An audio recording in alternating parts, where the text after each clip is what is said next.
Alors, on aurait peut-être préféré se retrouver pour un SmackDown recap dans d'autres conditions, puisque pas plus tard que la veille, vague de licenciement à la WWE, j'ai sorti une vidéo en lien avec ça pour vous notifier le nombre de personnes qui malheureusement ont perdu leur contrat dans la compagnie. Il y a des noms qui étaient particulièrement choquants, dont ceux, je pense, de Dakota Kai, de Shayna Baszler, de Braun Strowman, qui étaient certainement les catcheurs les plus établis dans le roster principal. Beaucoup de gens de NXT également ont été licenciés.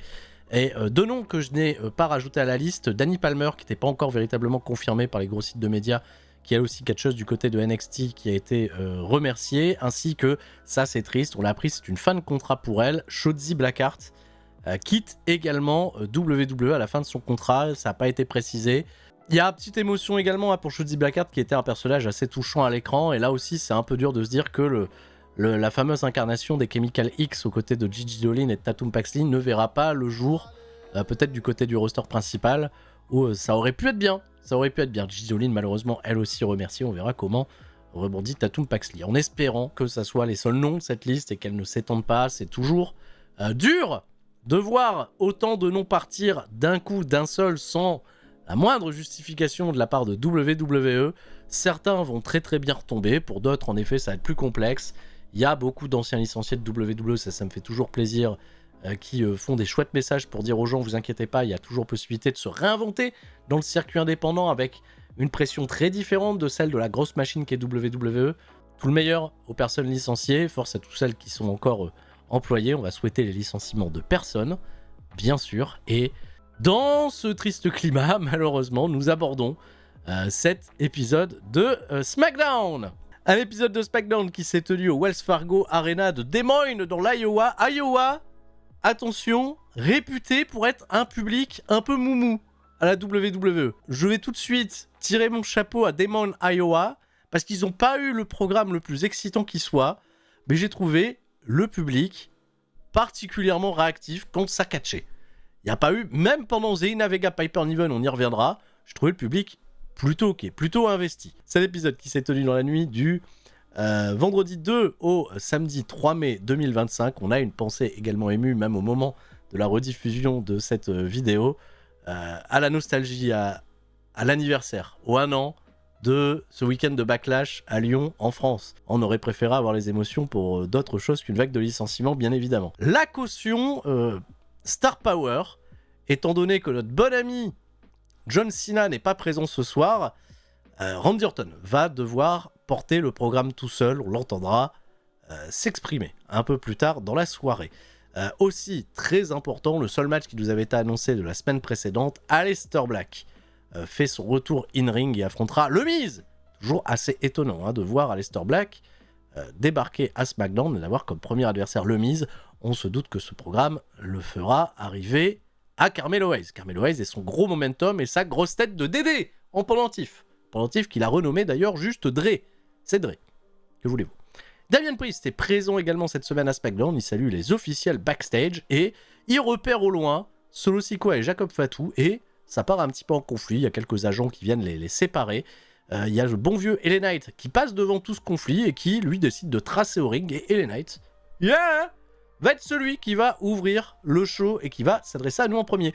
Donc avant d'aller plus loin sur l'arrivée de LA Knight, je me suis dit on s'est loupé quand même, parce qu'on sort d'un épisode de SmackDown qui s'est terminé sur un putain de 5 stars avec la division par équipe, et je pensais qu'il y avait vraiment un boulevard en l'absence de John Cena pour faire apparaître en premier Montez Ford, Angelo Dawkins, pour qu'ils chopent une vraie bonne pop, tu vois, et qu'ils aient l'honneur d'ouvrir l'épisode. Ça aurait été hyper mérité. On aura l'occasion de reparler de Montez Ford et d'Angelo Dawkins un peu après.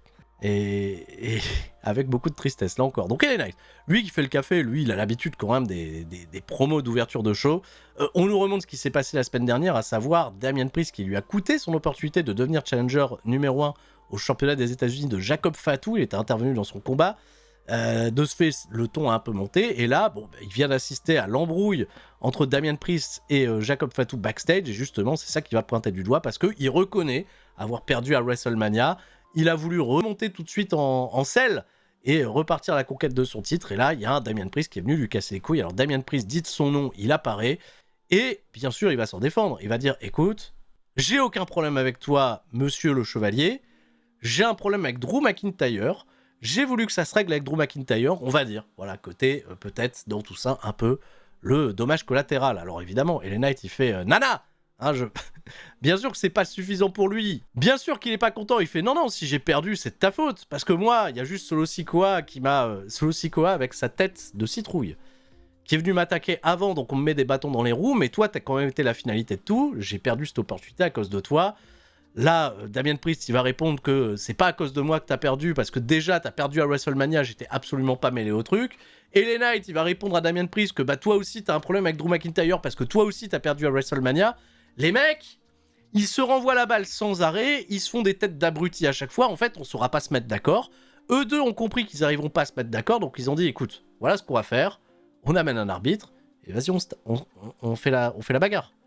Et bah allez, on amène un arbitre. J'ai trouvé que ce segment était très rigolo. C'était marrant. Parce que dialogue de sourds. Viens, on amène un arbitre, on fait une bagarre. Très bien. Et retour de publicité, Damien Priest contre LA Knight, on est parti pour un, je le dis tout de suite, un chouette combat qui va durer un quart d'heure, où il y a vraiment une bonne chimie entre LA Knight et Damien Priest. Tout le monde est un peu à 50-50, on sort les trademarks, on se dégage des prises. L'effort, il est vraiment équivalent de part et d'autre. Et ça se termine par, évidemment, ce à quoi on s'attendait. Évidemment, comment tu veux protéger une telle affiche avec deux babyface qui doivent pas perdre de momentum, vu qu'on doit les réintégrer post-WrestleMania où ils ont tous les deux perdu. Et ben voilà, on est à l'extérieur du ring. Damien Priest, il est en train de remettre LA Knight dans le ring. Il se fait attaquer par Solo Sikoa. Est-ce que par défaut, on pourrait dire que LA Knight a perdu le match, encore une fois, par disqualification? Ça aurait été rigolo. Non, pas du tout! Résultat officiel, c'est un no contest. C'est vraiment quand ça les arrange, WWE. Ils ont marqué no contest. Bon, après, Solo Sikoa, il n'a pas attaqué que Damien Priest. Il est venu s'en prendre également à LA Knight. Damien Priest, il a fait un comeback qui était un peu rigolo pour calmer Solo Sikoa. Et LA Knight et Damien Priest se sont mis d'accord de combattre l'ennemi commun et de passer Solo Sikoa à travers la table. Et là, il y a eu le gros save de Jacob Fatu qui a fait un plongeon sur tout le monde. Et c'était plutôt bien joué, là encore, pour présenter un Jacob Fatu en électron libre qui est très très fort, mais qui est venu de se faire aider Solo Sikoa, alors qu'on sait c'est pas le plus grand des amours entre les deux. Donc tout ce beau monde est toujours impliqué dans cette course autour du championnat des États-Unis, et petite surprise, absence totale de cet épisode de Drew McIntyre. On l'a pas vu, on sait pas, il n'y a pas de Drew McIntyre cette semaine. Ça a permis de développer un petit peu plus LA Knight et Damien Priest à côté. On retrouvera tous ces gens un peu plus tard dans un segment backstage avec Nick Aldis. La suite, on a retrouvé backstage Axiom et Nathan Fraser en interview avec Byron Saxton, qui avait l'air bien fier d'être plus grand que les deux mecs qu'il interviewait. J'en sais rien. Ils vont être interrompus par les Pretty Deadly, étant donné que Fraxium, ils sont là pour affronter les meilleures équipes, que Pretty Deadly ont été désignés leurs adversaires pour ce soir. Les Pretty Deadly, ils arrivent quand même de manière plutôt amicale, en disant on est content de voir qu'il y a d'autres talents européens dans la division par équipe. Ils sont excités à l'idée de les affronter, mais attention, parce que Fraxium, ils sont là pour la gagne. Pretty Deadly, ils disent nous aussi on est une top équipe, tout ça, on va pas se laisser marcher dessus, et ils prennent un petit ton un peu arrogant vis-à-vis de l'équipe des nouveaux venus. Je me suis dit, bon, les Pretty Deadly, probablement, qui vont reprendre leur petit penchant heel pour la suite. Je suis un peu étonné d'ailleurs qu'on ait envoyé les Pretty Deadly en pâture pour Axiom et Nathan Fraser. Après, il reste pas non plus beaucoup d'équipes disponibles, en dehors de celles qui ont pris part au combat Triple Threat TLC match la semaine dernière. Et ben le match, c'est maintenant. Fraxium Pretty Deadly, on a donné 10 minutes de match. Encore une fois, je le reprécise, les Pretty Deadly ont vraiment eu l'ascendant heel pendant le combat, c'est eux qui vont mener la hit. Les comebacks à chaque fois de Fraxium sont hyper spectaculaires à voir et ça nous propose du très bon catch. Il y a un petit incident malheureusement sur le comeback de Fraxium. Nathan Fraser sur son standing shooting star press, il va terminer le coup directement dans la tronche de Elton Prince, qui va être sévèrement ouvert au niveau de la lèvre. Il y avait une belle effusion de sang et son dégagement après le tombé n'était pas des plus évidents pour l'arbitre. Il va se faire un peu éclipser à l'extérieur du ring, et pendant ce temps-là, son partenaire Kit Wilson va perdre le match, malheureusement, après la combinaison Spanish Fly et Phoenix Splash. Voilà, 1, 2, 3, Fraxium remporte la victoire. On repart un peu casse-départ du côté des Pretty Deadly. Quid de la suite pour eux. Et une mâchoire aussi en moins, ça c'est un peu dommage. Elton Prince, Kit Wilson. Dommage pour eux. Bravo pour Fraxium. On sent que c'est l'équipe qui est construite là pour aller chercher Montesford et Angelo Dawkins par la suite. On verra comment tout ça s'amène avec le temps. C'est absolument pas en revanche un programme à prendre en vue pour Backlash qui s'en vient. On aura l'occasion de reparler de Backlash un peu plus tard. On a Bifab et Michin Miaim. dans le bureau de Nick Aldis et nouvelles ambitions pour Michin et Bifab, elles veulent les championnats par équipe. Et je me dis, bien wesh, puisque les championnes, elles sont heel, elles sont face, on va renouveler un petit peu le programme, on donne juste l'idée pour l'instant à Nick Aldis, on va pas aller beaucoup plus loin parce que le focus il va plutôt se faire sur les personnes qui vont venir interrompre Nick Aldis, à savoir le Her Majesty Service, je sais pas quoi là, le truc de Chelsea Green, au service de Sa Majesté. Chelsea Green, elle est en deuil depuis qu'elle a perdu le championnat des États-Unis. C'était peut-être l'occasion de faire un petit rappel ou un petit instant karma pour Michin et Bifab avec qui elle a feudé ces dernières semaines, mais non. Les Babyface, elles vont juste s'éclipser, elles vont juste laisser Chelsea Green se plaindre, et Nick Aldis il dit bah bonne nouvelle, si tu te plains, sache que je vais donner une opportunité à Zelina Vega d'affronter Piper Niven. Voilà. Ah merde. Donc c'est Piper Niven qui va affronter Zelina Vega et pas Chelsea Green. De ce fait, Chelsea Green elle est choc barre. Pourquoi Piper Niven? Bah rappelez-vous, elle avait battu Zelina Vega en 1v1 dans cet incroyable combat au SmackDown en Italie, si je dis pas de bêtises, qui était catastrophique. C'était vraiment pas un bon match. Donc bah, on est prêt pour un deuxième Piper Niven Zelina Vega qui, je vous rassure tout de suite, était bien meilleur. J'en reparle dans un instant. Cena Orton, 25 ans de rivalité. Chaque semaine et chaque weekly, on va nous faire un petit focus sur leurs très nombreux matchs en 1v1. Et là, on a choisi le combat en TLC match qui avait permis à Randy Orton d'unifier les ceintures. De ce fait, on nous a diffusé le lundi à Raw une victoire importante de John Cena. Cette semaine, une victoire importante de Randy Orton. Donc, pourquoi pas? Découvrons. On aura Randy Orton un peu plus tard qui viendra nous parler de John Cena. Nia Jax, elle a fait son retour, Nia Jax. Elle est toute ravie, elle est toute guette. Elle dit je vous ai manqué, voilà. Bon bah je vous ai peut-être pas manqué, mais je m'en fous. Je suis là, je suis de retour et je veux récupérer ce que j'ai perdu, à savoir mon championnat WWE. C'est pour ça qu'elle a attaqué Tiffany Stratton la semaine dernière. Donc elle est prête à voir Tiffany Stratton se radiner. Bien évidemment, elle se fait interrompre, alors elle tourne un petit peu les yeux. Et Tiffany Stratton, elle fait Nia Jax. Pense pas que je t'ai oublié, vieille morue. Je te rappelle quand même que j'ai été ta partenaire, je t'ai trahi, j'ai caché mon Money in the Bank sur toi, et qu'en jeu, je suis capable de te battre. Alors, étant donné qu'elles se sont toujours pas affrontées pour le titre, ou en tout cas, qu'il n'y a pas eu un match entre les deux avec une décision clean, je rappelle que la dernière fois qu'elles se sont affrontées avec le titre en jeu, Candice LeRae est intervenue, et Candice LeRae, bah, bizarrement, on n'a pas de nouvelles d'elle, hein, depuis Elimination Chamber. J'avais toujours peur là, de voir des noms là, en licenciement ou autre. C'est vrai que Candice LeRae, elle accompagne plus du tout Nia Jax, l'acte est terminé. Nia Jax, elle lui dit quand tu veux, et il y a une personne qui est pas d'accord. Ah, cette personne, c'est Naomi. Musique de Naomi. Naomi, la semaine dernière, Nia Jax, elle lui a dit « Mets-toi pas en travers de ma route, moi je vais chercher le titre ». Naomi, elle semblait plus s'intéresser à l'idée d'aller chercher Jade Cargill, mais en fait, Naomi, elle le dit cash, et moi, je veux mon opportunité au titre aussi. Donc, calmez-vous. Voilà, je suis plus du tout dans l'ombre là des Bianca Belair et des Jade Cargill. Je veux mes opportunités. Elle a dit « Si vous me cassez les pieds avec ça, c'est pas sur une bagnole, moi, que je vais vous balancer, mais sous la bagnole ». Elle est agressive. Et Jade Cargill, elle se fait pas attendre non plus. Hop, elle débarque, Jade Cargill. Et attention, ça part en bagarre. Chacun de son côté. Nick Aldis, qui était pas venu proposer un match tag tout à l'heure avec d'un côté Solo Sikoa et Jacob Fatu contre Damian Priest et LA Knight. Bah là, il arrive et il fait Hola Hola Player. Le mec, il a fait Hola Hola Player. On fait un match par équipe. Il a fait la ref Teddy Long. Mais on fait pas un match par équipe tout de suite. On fait un match par équipe ce soir dans le main event. Vont-elles pouvoir coexister? On sent qu'il y a de la tension dans les deux équipes, entre Naomi, Bianca Belair, entre Jade Cargill et Tiffany Stratton. Attention, vont-elles pouvoir coexister? On nous remonte Aleister Black, la semaine dernière, qui fait son comeback et qui s'en prend au Miz avec ses chaussures Louboutin. Et ben on va voir le match dans un instant. Mais d'abord, le Miz, avec Carmelo Hayes, il dit à Carmelo, j'ai 20 années d'héritage à faire respecter. C'est pas un mec qui s'est barré pendant 4 ans qui va me faire la leçon. Donc je vais aller m'occuper de rétablir la hiérarchie et c'est parti. Bim, Aleister Black. Ils ont pas changé le thème d'entrée cette semaine, j'avais peur. J'avoue, j'avais peur. Ils ont fait un réarrangement musical où la batterie est un petit peu plus présente sur son thème, mais c'est toujours les lyrics de Code Orange, si je dis pas de bêtises. Et en avant-gagant de ce fait, Aleister Black est toujours en quelque sorte Aleister Black. Et merci à Nevrox au passage pour le 6e mois d'abonnement. Le match est particulièrement chouette et je vais vraiment valoriser l'excellent travail du Miz qui était là pour faire exactement ce qu'on s'attendait à ce qu'il fasse, hein, savoir mettre en valeur Aleister Black pour son combat de retour, pour pouvoir être celui qui allait prendre les moves là dans ses combinaisons de coups de pied toujours aussi cool et fun à voir. C'est un catcheur super flashy Aleister Black et c'est pas les 4 années passées en dehors de WWE qui ont ralenti quoi que ce soit dans son jeu. Il est pas du tout washed comme Beaucoup auraient pu le dire. Après, c'est juste un combat hein, pour juger le truc, mais le Miz a fait un très très bon combat. Il avait peur d'Aleister Black en début, hein, qui avait tout de suite feinté son Black Mass. Il va quand même reprendre l'avantage à Aleister Black grâce à une petite distraction de Carmelo Hayes.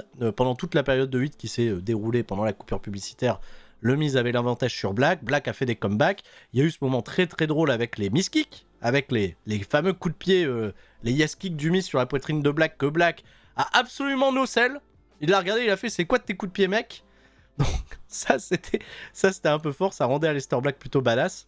Il y a eu encore une petite séquence qui a amené le Miz à tenter son Skull Crushing Finale. Excellente esquive avec un Aleister Black qui fait la roue. Au moment de se prendre l'impact, il fait la roue, de se faire le Miz, il est choc-barre de voir qu'Aleister Black il est debout. Il veut l'attaquer, il lui court dessus, il se prend le spinning genou. Et derrière, Aleister Black, il est prêt pour aller foutre son Black Mass. Il se fait distraire un court instant par Carmelo Hayes. Attention, le roll-up du Miz. 1-2, dégagement. Black Mass dans la foulée. Celui-là, il est pixel, il est parfait en plein visage. Là, vraiment, le Black Mass était super. Le Miz qui crache un molar au passage, incroyable. Et le tombé 1-2-3 avec le plan tout de suite qui va chercher, le plan de caméra qui va chercher Carmelo Hayes. Et un Carmelo Hayes qui va faire un gros face-off avec Aleister Black. C'était très bien, ça va être un programme de mid-card assez intéressant avec un Carmelo Hayes qui a été un peu reconstruit derrière, déjà du momentum pour Aleister Black, un effet de fraîcheur, un effet de nouveauté. Curieux de voir le match entre les deux. Au final, si c'est pour nous donner une belle affiche entre Carmelo et Aleister, allez, je suis pas si médisant sur ce comeback sur le Miz. On verra bien. Et il a le colis de Dédé dans la main. De Dre, il l'appelle Dre désormais. Dre. Rey Fénix, accosté backstage par Santos Escobar. Et Santos Escobar, il vient lui faire la leçon. Il vient lui dire, mec, t'as été à WrestleMania, Rey Mysterio t'a choisi pour le remplacer face à le Grande Americano, mais t'as perdu contre le Grande Americano et t'as pas fait honneur aux traditions de la lucha libre. Alors, il se plaint encore une fois Santos Escobar, limite c'est Dolph Ziggler, il dit ça aurait dû être moi qui aurait dû être choisi par Rey Mysterio, blablabla. Alors il commence un petit peu à emboucaner Rey Fénix en disant qu'il est pas si fort que ça, et Rey Fénix il fait bah tu sais quoi, on se voit dans le ring, on règle ça. De ce fait, il est sorti un peu du segment pantois, Santos Escobar. Mais bon, ça fait longtemps, on n'avait pas vu Santos Escobar catcher, donc je suis assez content de me dire Santos Rey Fénix. Et pour les plus nostalgiques d'entre vous, Santos Escobar Rey Fénix, c'est Fénix contre King Cuerno chez Lucha Underground. Et c'était incroyable comme programme à l'époque chez Lucha Underground, donc un peu content de les revoir en action. Mais c'est pas maintenant. D'abord, Zelina Vega contre Piper Niven. Le titre n'est pas en jeu, mais pour Zelina Vega, ça va être important d'assurer un peu le momentum et de faire une bonne paire face à une Piper Niven qui l'avait vraiment très très maltraité et avait dominé vraiment 90% du match lorsqu'elle s'était affrontée en Italie. C'était, je vais pas dire un peu plus équilibré, parce qu'il y a encore une fois un gros avantage pour Piper Niven. En revanche, format de match, 11 minutes que j'ai mieux senti passer que les 14 minutes qu'on avait eu en Europe. Les comebacks de Zelina Vega sont un peu plus cool, l'avoir combatif et se dégager à chaque fois, c'est un peu mieux foutu. Il y a vraiment 2-3 moves qui passent plutôt bien dans le combat, et Zelina qui tente plus de trucs un peu aériens, dont un moonsault à un moment, ça me fait plaisir. Il y a un peu plus de prise de risque, il y a un finish en revanche, voilà, il vaut ce qu'il vaut. Ça sera pas la grosse victoire définitive et bien forte pour Zelina Vega. Elle a une distraction de Chelsea Green, Piper Niven elle fonce, elle tamponne Chelsea Green, de ce fait Misco et un très joli pin with bridge à la fin. Il est porté avec beaucoup d'autorité. Et Zelina Vega qui gagne le match et qui s'enfuit un petit peu comme une voleuse, pendant que Chelsea Green et Piper Niven elles ont le somme de cette défaite. C'est un peu dommage de ne pas voir la championne encore une fois célébrer sur le ring. À chaque fois quand elle célèbre, elle doit partir comme une voleuse. Un peu rigolo aussi, Zelina Vega, juste au retour de coupure publicitaire en attendant Piper Niven, elle faisait une petite danse un peu très Mercedes monesque en quelque sorte. On sent que c'est un petit peu leur nouvelle Sasha Banks en quelque sorte WWE, c'est un peu bizarre. Bref. Le thème d'entrée de Zelina Vega est pas ouf du tout. Après, bon, voilà, les goûts, les couleurs, je suis pas non plus dans un train particulier. C'est un peu le programme de mid-card, pour l'instant pas hyper engageant. Mais j'attends de voir d'autres perfs de Zelina Vega. J'aimerais beaucoup qu'elle affronte Alba Fire en vrai. Alba Fire, Zelina, je pense que ça peut être très très bien. On a eu à nouveau Piper Niven. Maintenant c'est fait, passons à autre chose. Backstage. Alors, Nick Aldis, il est pas content de l'intervention de Solo Sikoa et que la situation elle soit aussi floue autour du champion des États-Unis. Et là, il dit, je vais de ce fait donner une opportunité au titre des États-Unis et à Damian Priest et à LA Knight pour venir faire face à Jacob Fatu. Et là, il y a deux trucs qui vont pas. La première chose, c'est que Solo Sikoa, il réagit, il dit bah non, c'est Drew McIntyre normalement le challenger numéro 1. Et moi, l'autre truc qui me va pas non plus, c'est que Damien Priest, à aucun moment on avait entendu qu'il était intéressé par le championnat des États-Unis. Peut-être j'ai raté un truc dans le mix, mais bref. Nick Aldis, il fait bah voilà, donc c'est trouvé, on fait ça, à Backlash, Jacob Fatu, tu défendras ton titre contre Drew McIntyre, LA Knight et Damien Priest dans un combat four-way. Voilà. Et là, Solo Sikoa, oui, on se dit, il aurait peut-être dû la fermer, mais c'est un four-way match, Jacob Fatu bat les couilles. Il est no breaks, all gas. Hein, voilà, on se met pas de frein, on va tout droit. Il en a rien à foutre qu'on lui mette 1, 2, 3, 4, 5 personnes en face. Ça sent encore, tu vois, l'attitude un peu babyface organique qui arrive petit à petit. Et de ce fait, Solo Sikoa réagit assez mal à ça. Il dit ouais, t'essayes de nous court-circuiter, Nick Aldis. Et Nick Aldis répond très intelligemment à Solo Sikoa qu'il a plus l'impression que c'est lui qui tente de mettre des bâtons dans les roues de Jacob Fatu. Ça, c'était très très bien, c'était subtil. Ça a laissé Solo Sikoa un peu pantois. J'ai bien aimé. Vraiment, là, pour cet épisode de SmackDown, je trouve qu'ils ont assez bien mené le programme. Donc ouais, encore un four-way, mais je suis pas hyper triste. Ça va donner vraiment de la très très bonne action avec des gens qui vont avoir des chimies très intéressantes. Et vraiment, si en plus de ça, tu fais ressortir un Jacob Fatu over d'un four-way avec d'aussi gros talents, ça va le crédibiliser encore un peu plus. Tiffany Stratton et Jade Cargill contre Nia Jax et Naomi, je le rappelle, c'est ce soir dans le main event. Alors il faut promouvoir un peu le match, mais pas tout de suite. D'abord, c'est Randy Orton. Et là, Randy Orton, il vient faire sa promo sur John Cena. Alors qu'est-ce qu'il va nous raconter, Randy Orton? T'as l'impression que même lui, il doit réfléchir, il sait pas ce qu'il va dire. Il a attaqué John Cena en réalité sur tout son hypocrisie de ses 20 dernières années de carrière. Il a dit le mec, il a essayé de prôner des bonnes valeurs, des never give up, des hustle, loyalty, respect, mais il l'expose en fait totalement comme une fraude. Lui, il se dit John Cena, il a dû faire plein de politesses, etc. pour être accepté en tant que héros pendant la PG era, alors que Randy Orton, lui, il a toujours été honnête avec les gens, montant sa vraie personnalité. C'est vrai. Toujours été un mec entier, Randy Orton, pas de souci là-dessus. Mais c'est suffisant hein, pour se mettre le public dans la poche, et il va attaquer John Cena de ce fait sur les valeurs de loyauté et de respect. John Cena qui s'en est pris de ce fait à la famille de Randy Orton, en voulant effacer toutes ces générations, tout ça, en retirant le titre, en étant le dernier vrai champion. Randy Orton, il lui a dit, tu seras pas le dernier vrai champion, tu seras la dernière légende à qui je vais botter le cul. Ça a eu son petit effet, les gens étaient enthousiastes, la promo elle a pris quelques minutes, Randy Orton il est toujours très très bon en delivery, je suis un peu triste, voilà, mais ça c'est très personnel, qu'on n'ait pas été sur un terrain un peu plus lourd peut-être, je pense qu'il peut faire mieux Randy Orton au micro, je pense qu'il peut nous impliquer encore un peu plus, et de ce fait l'absence de John Cena elle se fait un peu ressentir pour, voilà, se priver de lui, pas de réponse de sa part, il va falloir attendre la semaine prochaine pour Backlash. Randy Orton, voilà, qui pose devant les gens, l'affiche, John Cena, Randy Orton, qui va être, je pense, mieux promu avec les promo packages de leur ancien match. Hein. Le Last Time Ever, ça va être plutôt bien. Moi, je suis très hypé par le combat. En fait, ils n'ont pas besoin de me le vendre. Je suis déjà dans le train. Maintenant, encore une fois, je le dis, avec l'absence de Cody, avec l'absence des Roman Reigns, des CM Punk, on n'a pas le choix du côté de SmackDown. Ne pas utiliser Randy Orton, ce serait un peu un drame. Donc Nia Jax et Naomi quand même, main event ce soir, Nia Jax elle vient dire à Naomi suis mes consignes, ne te mets pas dans mon chemin et tout se passera bien. Naomi elle lui a dit bien sûr d'un air un peu vas-y commence pas à me casser les couilles. C'était bien, c'était très bien. Rey Fénix Santos Escobar, je vous l'ai dit, c'est un match que j'attends tout particulièrement parce que la nostalgie de Lucha Underground, mais avant ça, backstage, Randy Orton, il remontait le couloir, il se fait alpaguer par R-Truth, et R-Truth il lui fait tu battras pas John Cena. John Cena c'est le vrai dernier champion, c'est lui qui l'a dit, il fait le fanboy.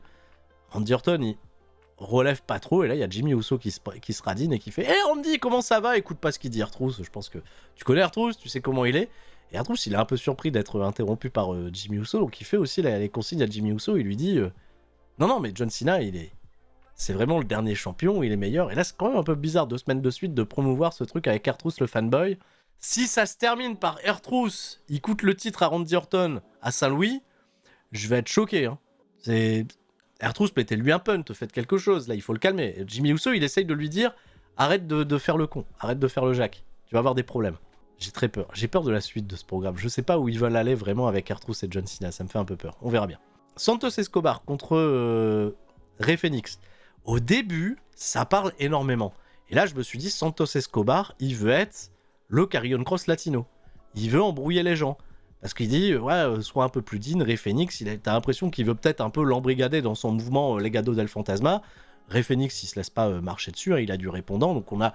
Un début de match, j'ai trouvé un peu étonnant, je m'attendais à plus de bases de lucha libre, la lucha libre, elle arrivera un petit peu plus tard. Alors, j'étais le seul à popper, les gens à Iowa, ils avaient peut-être pas la ref, mais quand il a commencé à faire ça, King Cuerno, pour faire son suicide dive tête première sur Rey Fénix, j'étais comme un gosse devant Lucha Underground, j'étais là, waouh, ils ont refait la séquence Lucha Underground, incroyable. C'est tout. Derrière, après, on a un match très correct entre les deux, les combinaisons sont bien. Fin surprenante, Rey Fénix, il a fait sa course dans la corde et son coup franc là qu'il a tiré, mieux qu'Mbappé. Et derrière, il gagne le match avec un Météora de la 3ème corde. Il gagne sur Météora, il fait plus le Phoenix Driver déjà. Après, le Phoenix Driver, il pourra peut-être pas le porter sur tous les gabarits, donc Météora, ok, très bien, victoire, 1, 2, 3, Phoenix gagne. Santos Escobar a une fois de plus perdu, est-ce que vous êtes surpris? Personne n'est surpris. Et on retrouve backstage Byron Saxton au micro avec Jade Cargill et Tiffany Stratton. On sent que elles aussi, elles peuvent pas trop coexister. Et là, les bras m'en tombent. Je suis là, je me dis, il reste plus beaucoup de temps à l'épisode de SmackDown. On n'a pas vu les champions par équipe après la putain de dinguerie de la semaine dernière. Et en fait, WWE vient de nous annoncer Up Next, Street Profits, ça part à la pub, retour des pubs, un clip. Juste un clip résumé du match avec des headlines, tu vois, de journaux qui mettent des critiques, le match était incroyable, etc. Et je suis dégoûté. Les gens auraient été comme des oufs si Montez-Ford et Angelo Dawkins s'étaient apparus après un tel combat la semaine dernière. Ça valait bien plus que juste un clip, quoi. Un clip, on nous remontre. Montrez-les. Donnez-leur leur moment, tu vois, de célébrer, de communier avec le public la semaine suivante. Juste un clip, j'ai fait... On s'en fout que c'est 5 stars ou pas, que Melzer, il a mis 5 étoiles. Melzer a mis 5 étoiles. Mais on s'en fout que c'est 5 stars de 5 étoiles de Melzer. Ils ont fait une vraie perte de zinzin. Il n'y a pas besoin de s'appeler Dave Melzer pour leur mettre 5 étoiles. Le match était vraiment beaucoup trop cool. Mais comment tu capitalises derrière? Il n'y a rien. Un clip. Bon. C'est une émission de 3 heures, on rappelle. Merci beaucoup de rappeler que ça dure 3 heures. Bon, après, je suis content là qu'on développe de la mid-card. C'était l'épisode de la mid-card cette semaine, Santos Escobar. Il vient engueuler Angel et Berto parce que... Vous n'êtes pas venu m'aider dans mon match contre Phoenix, là. Où est-ce que vous êtes quand j'ai besoin de vous? Et c'est le moment parfait pour voir quelqu'un qu'on voit trop peu souvent, Andrade, qui en profite, qui lui aussi fait son carry on cross latino en quelque sorte, à vouloir semer des idées dans la tête des uns et des autres, en disant à Santos Escobar que les valeurs que t'incarnes, toi, de valeurs de lucha libre de tradition, ça va pas trop, là. Tes mecs, ils te suivent pas, ils te louent pas fidélité. Et encore une fois, on sent que Andrade, Santos Escobar, guerre psychologique. Et Humberto, lui, il repart pas tout de suite avec Santos Escobar. Il marque un temps avant de suivre Legado del Fantasma. En fait, on est au même point qu'avant WrestleMania. On est exactement au même point. Berto, peut-être qu'il va trahir le clan, on sait pas. Andrade, il parle plus backstage qu'on le voit catcher. Que voulez-vous? On verra bien. Bon, la semaine prochaine. John Cena sera présent. Bah oui, c'est la veille de... c'est la veille de Backlash. Alors, je le dis aussi tout de suite, la semaine prochaine, il y aura Raw Recap format Twitch. Je vais faire dans le format traditionnel le Sturistradamus. Par contre, il n'y aura pas de SmackDown Recap, étant donné que le 10 mai, c'est le jour de Backlash. C'est le jour où je devrais normalement faire le SmackDown Recap, mais je suis du côté de Bangers on Wrestling à Fashtumenil pour le show Bangers on Wrestling Fight Forever, avec la présence de Elijah, aka Elias. N'hésitez pas, prenez vos places, venez voir du catch FR. Et ça coûte moins de 7700 € le premier rang. Bon, il n'y a plus de place au premier rang, c'est déjà sold out, mais il y a encore des places à 20 balles, donc n'hésitez pas à venir soutenir le catch français, ça me fait plaisir, ça faisait longtemps que j'étais pas réapparu sur la scène locale. La semaine prochaine, LA Knight et Damien Priest contre Jacob Fatu et Solo Sikoa. Alors voilà, hola, tag team player, on fait ça la semaine prochaine, merci Nick Aldis. Et la semaine prochaine aussi, on apprend que Jade Cargill affrontera Nia Jax dans un number one contenders match. On l'a compris aussi dans la promo avec Tiffany Stratton et Jade Cargill tout à l'heure. Elles s'affrontent dans un combat pour déterminer une aspirante. Alors Charlotte Flair, t'as vu, post-WrestleMania, disparu total. Et Naomi pas concernée par le First Contenders match, alors que bon, il y aura des arguments pour elle un petit peu plus tard. On est parti. Affiche pourtant très protégée, Nia Jax, Jade Cargill, peut-être les gens ont peur. Match au tag. Alors évidemment, ça va être dur de faire respecter un petit peu d'ordre dans ce match. Jade Cargill et Naomi, elles partent tout de suite en conflit. Tiffany Stratton et Nia Jax, elles partent tout de suite en conflit. On a un semblant de match de catch qui s'équilibre derrière. Ça va durer 12 minutes. J'ai pas trouvé ça mauvais. Et ce qui devait être raconté a été raconté. C'était la miscou entre Naomi Et Nia Jax, on s'est volé des tombées. Nia Jax, elle était pas contente. Naomi, elle a voulu prendre l'avantage. Elle s'est fait contrer de ce fait Nia Jax.